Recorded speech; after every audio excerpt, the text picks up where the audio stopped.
제가 이번 주에 아주 흥미로운 한 문장을 발견했는데 아마 이번 주가 돌아오는 주 이제 이번 주가 부활절이어서 이게 더 눈에 들어왔던 것 같아요. 어떤 문장이었냐면 이 알버트 하버드라는 이 미국의 철학자가 한 말인데 이 말이에요. 어차피 인생이란 게임은 아무도 살아서 못 나간다. 이 말이 아주 단순한 말이지만 이번 주에 이 말이 이렇게 딱 저한테 꽂히더라고요. 여러분 그 게임을 혹시 나이 드신 분들은 어떨지 모르겠지만 게임을 하다 보면 이렇게 단계들이 있잖아요. 그래서 옛날 게임도 그렇고 요즘도 그렇죠. 이렇게 단계마다 어떤 그 대장들이 나오잖아요. 왕들이 나오잖아요. 그런 게임들이 있잖아요. 그래서 이제 이 판의 왕을 깨고 또 다음 더 센 왕이 나오고 더 센 괴물들이 나오고 막 이렇게 하는 거죠. 그래서 여러분 그 게임을 하다 보면 그래서 아이들이 자기의 레벨, 그러니까 내 어떤 능력치를 올리는 것에 이제 집중을 막 합니다. 왜냐하면 그래야 다음은 상대 어떤 왕들이나 그런 미션들을 잘 깰 수 있기 때문이죠. 그래서 이제 막 무기도 좋은 거 사고 게임 내에서 그리고 열심히 또 시간을 들여서 막 열심히 해가지고 레벨도 올리고 무기도 사서 이제 왕들을 막 깨 나가는 거죠, 그렇죠? 미션들을 깨 나가는 거죠. 이제 그러다가 이제 나중에 이제 최종 그 끝판왕이라고 해요. 끝판왕. 그게 이제 끝판왕인데 끝판왕을 깨면 이제 그 게임이 끝나는 거예요. 그래서 이제 그 승리를 하는 거죠. 그런데 그 많은 게임들 중에 인생이라는 게임은요.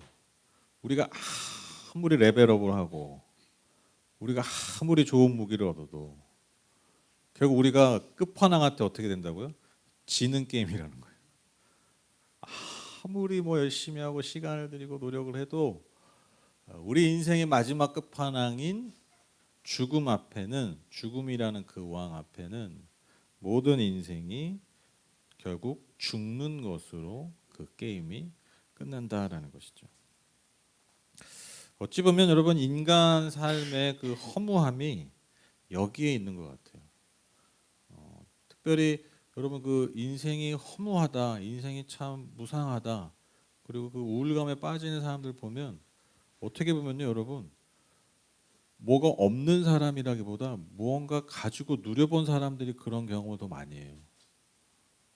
그 인생의 무상함을 느끼는 거죠. 허망함을 느끼는 거죠. 왜? 그 많은 것, 좋은 것을 가지고 소유하고 누려봤는데도 그 끝에 내가 뭔가 정말 최종적으로 이겼다라는 감정보다 또 다른 무언가의 절벽 앞에, 그 도전 앞에 또 무기력한 나 자신을 발견한다는 거죠. 무엇보다도 이 죽음이라는 이 강력한 힘 앞에서 결국 우리가 아무리 열심히 해도 아무리 무언가를 성취하고 성공해도 결국 그 앞에 무릎 꿇는다는 것이 우리의 엔딩, 우리의 끝이라는 것을 우리가 절감하는 순간 여러분 인간은요 그 절망 앞에 무기력해지고 허망함을 느낄 수밖에 없다라는 것이죠. 그래서 여러분 저는 여기서 이 지점이 바로 우리가 믿고 있는 이 기독교라는 이 진리, 이 소망이 그래서 우리의 삶의 진정한 빛을 비춘다라고 믿습니다. 여러분 우리가 믿는 것이 무엇입니까? 즉 우리의 신앙, 우리의 믿음의 가장 중요한 출발이자 기초가 무엇입니까? 바로 우리 주 되신 예수 그리스도께서 죽음을 이기셨다라는 거예요. 모든 인생의 끝판왕, 모든 인생이 그 앞에 무릎을 꿇고 죽었는데 우리의 주 되신 예수 그리스도께서 그 죽음, 그 끝판왕을 완전히 이기셨다라는 것, 그 부활을 믿는 것이 여러분 기독교 신앙의 가장 중요한 출발이요, 근본이요, 상징입니다. 여러분 그 어떤 인간도 예외 없이 무릎을 꿇었던 죽음입니다. 그런데 예수께서 우리와 같은 인간의 몸으로 오셔서 하셨던 그 많은 일들 중에 절정이 무엇이냐? 바로 그 죽음을 이기신 부활이라는 것입니다.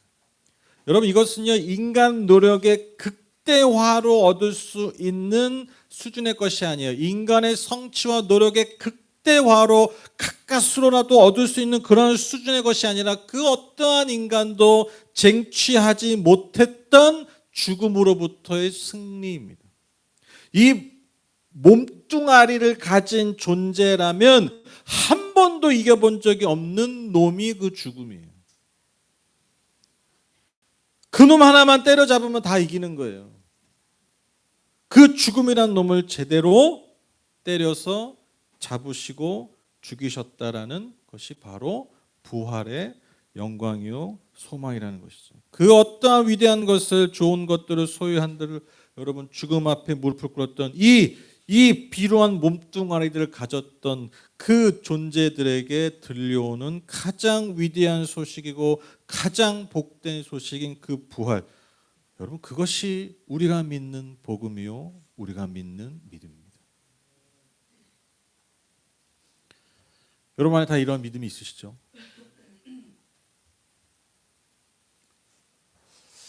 안 믿네. 여러분, 예수님께서 2000년 전에 우리를 위해서 죽으시고 다시 부활하신 것을 여러분 믿으십니까? 부활을 믿는다는 것은 바로 이 기독교 신앙은 이 부활의 첫 번째로 역사성을 인정하고 받아들이는 거예요. 즉 부활하심이 진정 이 땅 가운데서, 이 시대 가운데서 한 지점에서 분명히 일어났던 역사적 사건이다라고 믿는 것이 여러분 부활신앙의 출발입니다. 굳이 표현하면 이것이 역사성, 즉 부활의 역사성을 인정하고 받아들이는 것에서 시작합니다. 그런데 중요한 게 뭐냐? 이 부활을 믿는다라는 것은 단지 이 단회적 사건의 역사성을 인정하고 받아들이는 것에 머물지 않습니다. 즉 제가 아까 드렸던 질문, 예수님께서 여러분 부활하신 것을 믿습니까? 라고 제가 질문 드렸을 때 2000년 전에 예수님께서 부활하신 거 내가 믿어요. 그러니까 내가 교회 나왔지. 여러분, 이 믿음만으로는 이 부활에 대한 믿음의 완성이 아니라는 거예요. 이 부활의 역사성을 출발로, 즉 바탕으로 우리가 또 무엇을 믿느냐? 우리 개개인의 삶과 우리 개개인의 영혼 가운데 그 부활의 능력과 소망이 실제성을 갖는다라는 것을 믿는 거예요. 정리하면 오늘 설교의 제목, 부활을 믿는다라는 것은 무엇인가? 두 가지를 내가 인정하는 거예요. 첫 번째로 부활의 역사성입니다. 근데 거기만 머무는 것이 아니라 이 부활이 내 삶에 실제한다, 실제할 수 있다. 그리고 정말 그것이 내 삶의 실제함을 경험하는 것이 부활을 믿는 것입니다.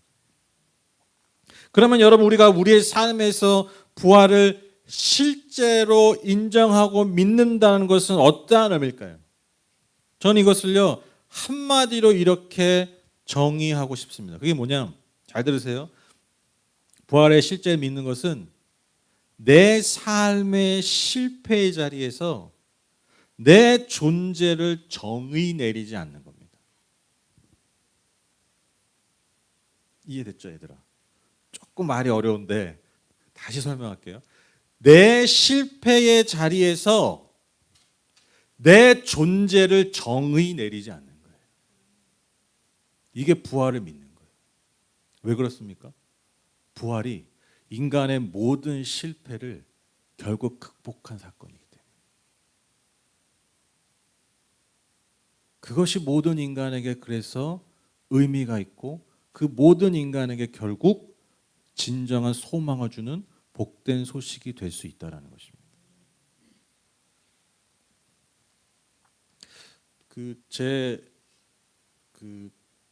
예전에 한번 얘기한 적이 있는데, 제가 만약에 기독교는 뭐 다시 태어나고 이런 거 없지만 저는 만약에 다시 태어나면 뭘 하고 싶냐고 물어보면 저는 연기자가 되고 싶어요. 저는 연기하고 싶어요. 코미디 연기나 한번 하고 싶어요. 연기자를 한번 해보고 싶어요. 분위기가 안 좋은데. 그래서 제가 이제 뭐 수요예배 때도 막 이렇게 특히 수요예배 때는 좀 이렇게 좀 자유롭게 설교를 더 해요. 그래서 이제 막 연기를 막 해요. 막 혼자 막 그럴 때가 있거든요. 괜히 감정이입해가지고. 근데 여러분, 제가 지금 막 앞에서 막 이렇게 마이크 잡고 막 얘기하고 하지만 제가 어릴 때 말씀드렸잖아요. 저는 어릴 때 진짜 너무 소심하고 그게 뭐 발표도 제대로 못하고 뭐 발표하려고 그러면 막 심장이 벌렁벌렁해가지고 막. 지금 뭐 마이크 잡고 이렇게 하지만 저는 마이크를 대면 말을 못했어요. 마이크 약간 공포증, 마이크 공포증이라고 아세요? 마이크를 갖다 대면 말을 못하겠어. 뭐 아무것도 못하겠어. 저 옛날에 어릴 때 그랬어요. 뭐 이렇게 발표하고 손 들고 뭐 하려고 그러면 손 들고 한 적도 없고 어릴 때. 그리고 이제 그 우리 한국 애들은 시키면 안 하잖아요. 잡았죠. 그래서 애들이 이렇게 막 책 읽고 이렇게 시키면 이렇게 돌아가면서 했단 말이에요. 옛날에 기억나세요? 그럼 이제 내 순서가 오면요, 지금도 기억나요. 앞에서 이렇게 내 순서가 차례 오잖아요. 그럼 진짜 심장이 터질려고 그래. 너무 막 떨려가지고. 그리고 저는 이렇게 막 읽으면 이제 제 차례에서 막 읽으면 막 그 터지려는 심장을 부여잡고 막 읽는데 선생님이 맨날 하는 얘기가 너 항상 크게 읽어. 나는 열심히 읽고 있는데 약간 소리가 이제 개미 목소리 같은 거죠. 소심하게 읽으니까. 지금 제 모습 보시면 상상이 안 되시죠. 지금 이제 마이크 없으면 말 안 해 잘.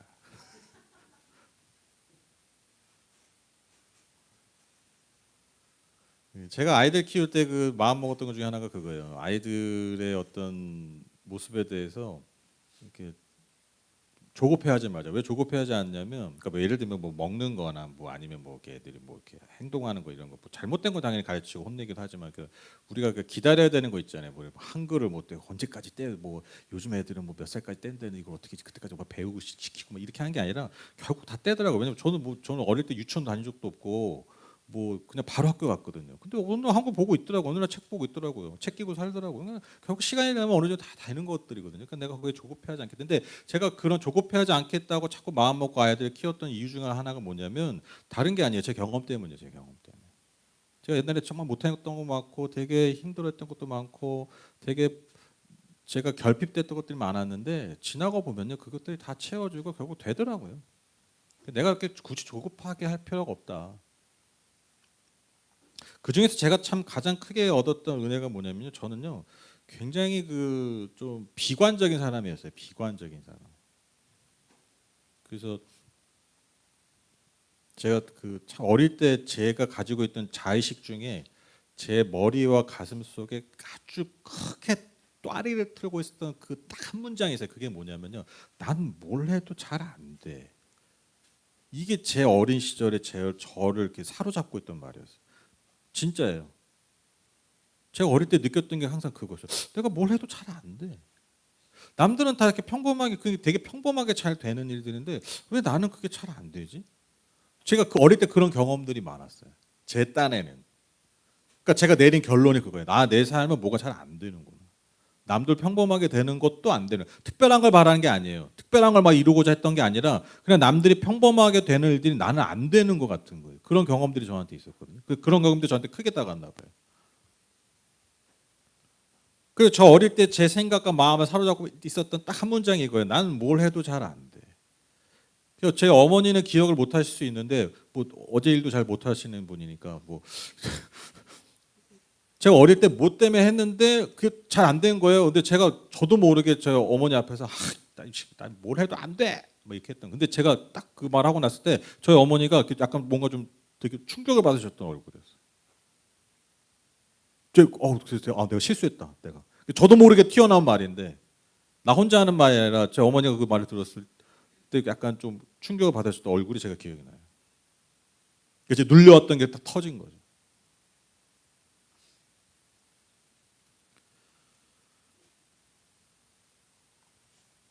그런데 제가요 다른 게 아니라 제 이런 삶이 제 이런 존재가 어떻게 변했느냐. 시간이 물론 흘러서 변하는 게 물론 있겠지만 가장 결정적인 게 뭐냐면요. 제가 예수를 믿은 거예요.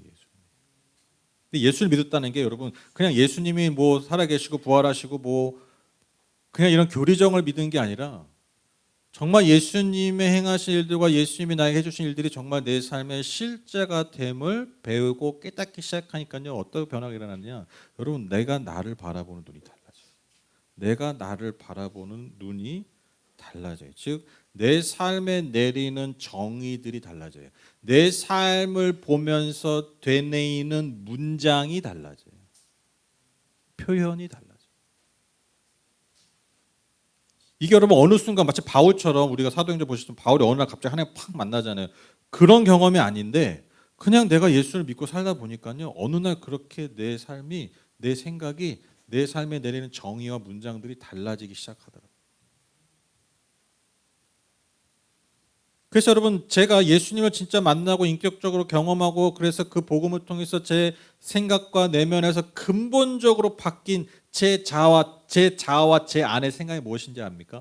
아, 나는 원래 안 돼. 나는 잘 안 되는 사람이야. 그렇게 생각했던 제 삶에서 어떠한 생각과 문장으로 바뀌었냐면 이 말이에요. 내가 지금 경험하고 있는 나, 내가 지금 처한 나, 지금 내가 알고 있는 나, 심지어 다른 사람이 평가하고 있는 내가 아니라.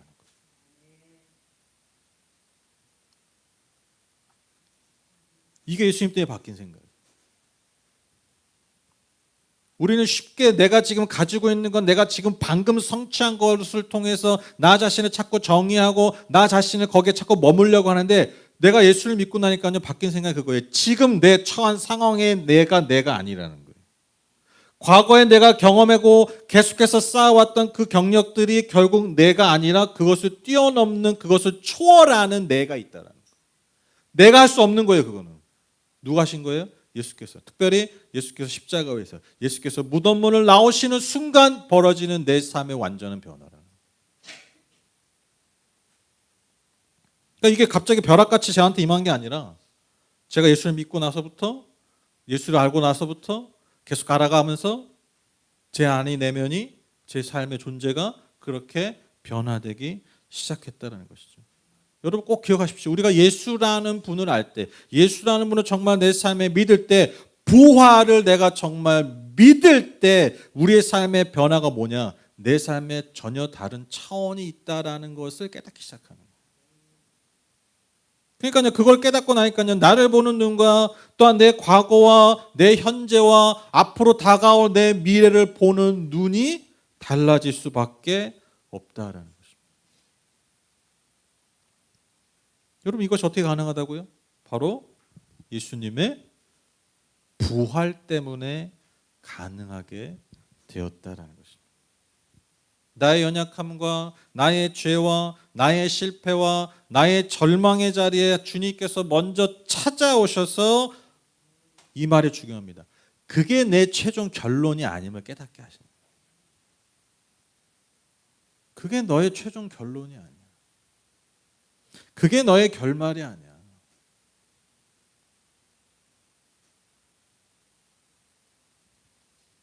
죽음을 이기셨겠다는 게 그 말이에요. 죽음이 우리 모두의 결말이잖아요. 아무리 수고하고 열심히 노력하고 뭐 아무리 해도 우리의 결론이 죽음이잖아요. 근데 그게 우리의 결론이 아니라는 거예요. 다른 차원, 전혀 다른 차원. 그것이 우리에게 있다는 것을 증명하신 사건. 그게 부활이라는 것입니다. 오늘 읽은 본문이 바로 그와 같은 내용입니다. 여러분 오늘 읽은 본문이 우리가 잘 아는 부활 후 예수께서 베드로를 다시 찾아오셔서 소명을 주시는 장면입니다. 여러분 제자들은요 완전히 실패했죠. 그래서 막 갈릴리 어부 출신들이 많았는데 갈릴리 북쪽에 있습니다. 북쪽에 있다가 예루살렘으로 이제 올라가는 거예요. 내려가는 거지만 예루살렘 높아서 올라간다는 표현을 씁니다. 그래서 예루살렘으로 올라가서 이제 이제 우리가 이제 메시아의 이 최측근이 되어서 이제 온 이스라엘과 더 나아가서 온 세상을 다스리겠다 그런 마음으로 예수를 따라서 올라갔는데 웬걸 예수님이 너무나 무기력하게 십자가에 달리시니까요. 예수님을 다 도망가고 예수님을 부인하다 못해 심지어 여러분 오늘 이 장면은요. 예수님의 부활하심을 알고도 다시 어디로 간 거예요? 다시 자기들의 삶의 터전으로 돌아간 거예요. 그러니까 지금 이 21장의 제자들의 상태는요. 실패에 실패를 더한 장면이에요. 그러니까 예수님을 부인한 것이 완전한 실패잖아요. 근데 심지어 예수의 부활을 경험하고 보고도 다시 어떻게 했다고요? 다시 돌아간 거예요. 그러니까 실패를 통해서 다시 뭔가 돌이킨 게 아니라 실패한 다음에 더 나락으로 떨어진 거예요. 그게 여러분 갈릴리의 자리입니다. 우리는 딱 이 이야기를 보고서 보통 우리가 무슨 결론을 내리는 줄 아세요? 요즘 유행하는 말, 요즘 자주 하는 말. 역시 사람은 고쳐 쓰는 게 아니야. 그 전형이 제자들이에요. 기회를 줬는데 엄청난 실패에서도 기회를 줬는데 여전히 변하지 않는 거예요. 그 마치 그 예전에 무슨 뭐 식당 솔루션 하는데 막 엄청 개판이야. 그래서 막 솔루션을 다 줘. 뭐 잘하겠대 막. 근데 몇 달 있다 가니까 다시 옛날처럼 살고 더 못해 막 더 막 욕심 부리고 더 엉망으로 하는. 그런 영상이 다 달린 댓글이 그거잖아요. 역시 인간은 고쳐 쓰는 게 아니다. 그 이야기. 근데 예수님께서 이 제자들을 찾아가서 어떻게 하십니까? 그들을 처음 부르시던 그 장면처럼 고기를 밤새 잡으려 했지 못 잡았던 그들에게 고기를 많이 잡는 법을 또 알려주십니다. 그리고 밤새 고기를 잡아 배고픈 제자들에게 손수 아침밥까지 차려주세요. 어머니들 계시지만 아침, 점심, 저녁 제일 차려주기 싫은 밥이 무슨 밥입니까? 아침밥입니다. 표정들이 다 싫다는 표정인데. 손수 예수께서 생선을 구우시면서 제자들의 밥을 먹이시는 거예요. 다시 회복시키시는 거죠. 그리고 우리가 잘 아는 특별히 예수님을 3번 부인했던 베드로에게 예수님이 십자가에 달리실 때 예수님을 3번 부인한 것처럼 예수님이 다시 3번 물어보세요. 요한의 아들 시몬아, 네가 나를 사랑하느냐? 그래서 그가 3번 부인한 것을 완전히 다시 새롭게 씻으시고 그리고 다시 그에게 소명을 주십니다. 오케이, 저는 뭐 그래 용서까지는 할 수 있겠어.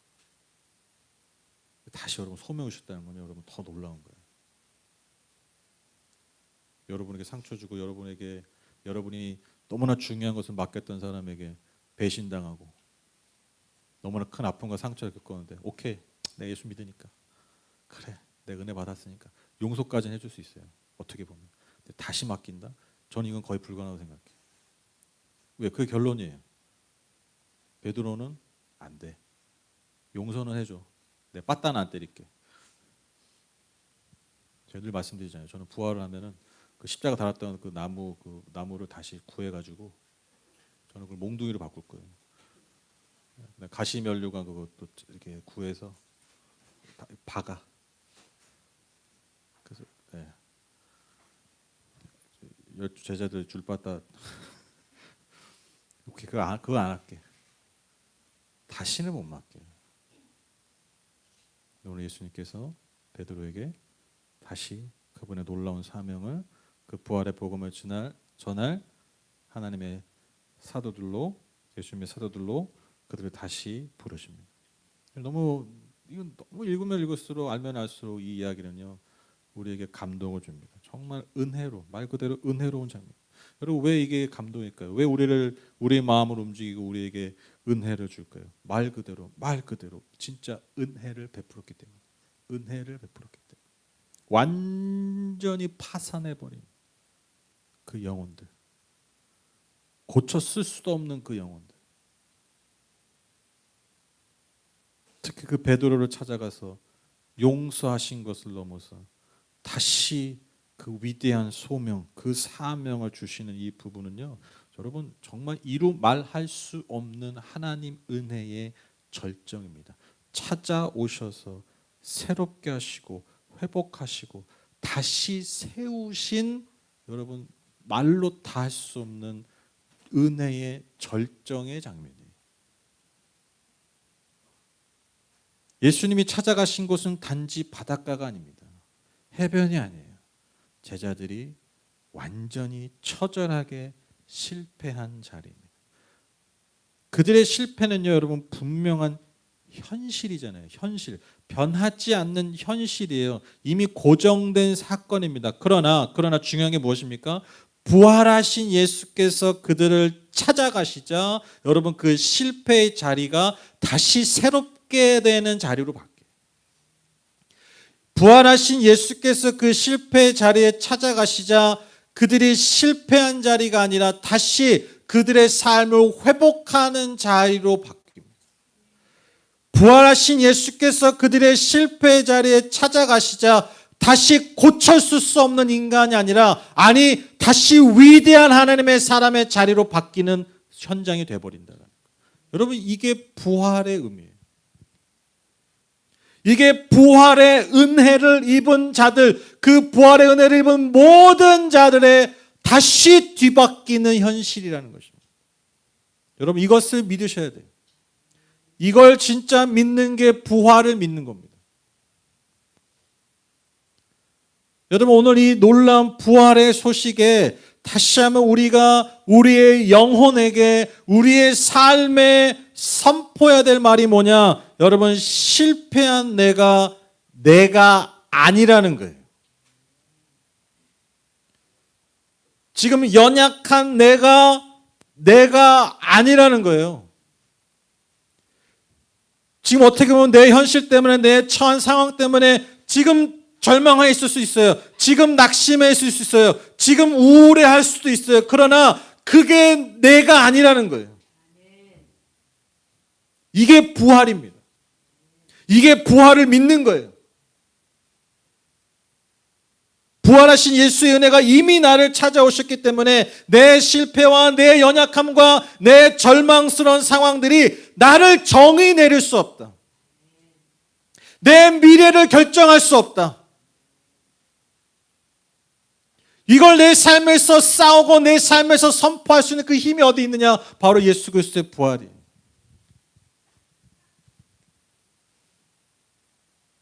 내 실패와 내 연약함과 내 절망스러운 상황들이 내 영혼과 내 삶을 정의 내리도록 여러분, 예수 그리스도의 부활이 우리의 삶을 가만두지 않습니다.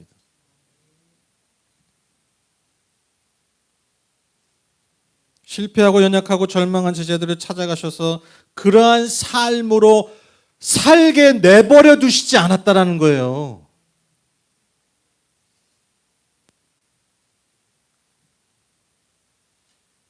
그렇게 찾아가셨던 예수님이 여러분, 오늘도 우리의 평생의 삶에, 우리의 삶의 순간순간마다 특별히 우리의 실패 자리에서 예수님 우리에게 찾아오셔서 여전히 건네시는 아침밥이요, 건네시는 은혜로운 말입니다.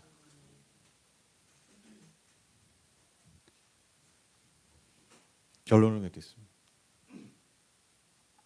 부활을 믿는 게 뭐라고 하셨죠? 뭐라 그랬죠? 두 가지죠. 부활의 역사성을 믿는 겁니다. 그리고 부활의 실제성. 여전히 우리의 삶에 실제한다. 근데 그 실제가 뭐라고요? 내 삶의 실패의 자리에서 내 존재를 정의 내리지 않는 거예요. 제 아내는 같은 말 자꾸 반복하지 말라고 그러는데 이거 너무 중요한 말이어서 한 번 더 반복하겠습니다. 내 삶의 실패의 자리에서 내 존재를 정의 내리지 않는 거예요. 여러분, 이게 부활을 믿는 겁니다. 이것이 우리가 부활을 살아가는 거예요. 나를 찾아오시고 나를 회복하시고 나를 다시 세워주심을 믿는 것. 바로 그 실패의 자리에서, 그 죽음의 자리에서. 부활 신앙은 여러분 실패가 없다는 게 아닙니다. 실패가 끝이 아니다. 그것을 담대하게 선언하고 선포하는 것. 이 담대한 믿음의 소유자들 다 되시기를 예수 그리스도의 이름으로 축복합니다. 특별히 여기 있는 많은 이 청소년들과 우리 청년들이 꼭 이 부활의 메시지를 기억했으면 좋겠어요. 왜냐하면 예언합니다. 여러분 이제 계속 실패할 거예요. 계속 넘어질 거고 좌절의 순간들이 많을 거예요. 근데 저는 꼭 어린 친구들한테 그 얘기 해주고 싶어요. 근데 이건 또 부모님들도 좀 들으셔야 돼요. 실패를 안 하게 만들시면 안 돼요. 여러분, 우리 청소년들 실패를 안 하려고 뭘 하려고 하지 말라는 거예요. 내가 뭘 행동하고 선택하고 할 때 실수도 안 하려고, 실패를 안 하려고 하지 말라는 거예요. 그러니까 이해해. 니도 이제 부모가 되면 그러려고 해. 그러니까 부모님들의 마음은 실수와 실패 안 하려고 자꾸 도와주려고 해요. 그게 부모 마음이야. 근데 때론 그거를 여러분들이 깨트려야 돼요. 그 탯줄을 끊을 수 있어야 돼요. 왜냐 그 실패와 실수를 통해서만 다시 딛고 배울 수 있는 것들이 있어요. 그리고 그게 진짜 사실 중요한 경험이요. 진짜 중요한 내 삶의 힘이 돼요. 물론 또 이렇게 해야겠다고 그냥 다 실수하고 막 다 넘어뜨리고 막 다 깽판치라는 게 아니라 그런 담대함이 있어야 된다. 그러니까 이 담대함이 어떻게 생기냐면 그 실패가 나를 정의 내릴 수 없다라는 믿음이에요. 내 실패했다고 해서 다른 사람이 나를 평가하는 것에 내가 흔들리지 않겠다라는 믿음이 있을 때 여러분 내가 담대한 실패에 실수를 할 수 있어. 근데 그 믿음 담대함이 어디서 나오냐고. 그게 우리가 믿는 예수님 때문에.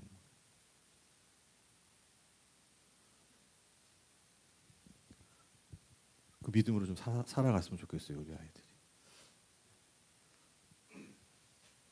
괜찮아. 그럴 수 있어. 왜? 우리에게 부활의 소망이 있기 때문입니다. 이 놀라운 부활의 은혜가 저와 여러분의 평생의 삶을 이끌고 붙드시기를 간절히 축복합니다.